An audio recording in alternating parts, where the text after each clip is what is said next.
Welcome to the Learning Pines YouTube. We hope this video helps. You're making a PNG act like a hyperlink, and you start by accepting one fact. The PNG file cannot contain an active URL itself. Once you have the PNG and the target link ready, pick where it will be displayed: a web page, PDF, or editor. Next, you prepare to wrap or map the image in the host. I'll show the straightforward approach for web and note equivalent steps for PDFs and editors, so you know both how and why this works.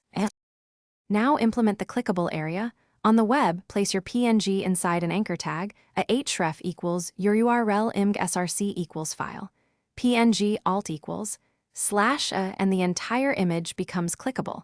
If you need multiple hotspots, create an HTML image map with map and area shape equals, coords equals, href equals. This maps regions to different links. Make sure to add responsive CSS, or finish by testing the clickable PNG in its final environment. Click every region on desktop and mobile and confirm the target opens where you expect. For PDFs or word processors, add a link annotation or use the program's Insert Link on Image feature.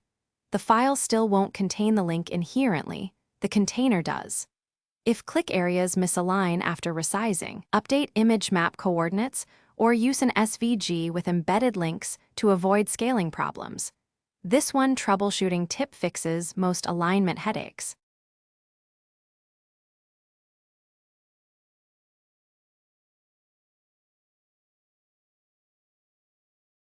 Thanks for watching. Consider subscribing if we helped you.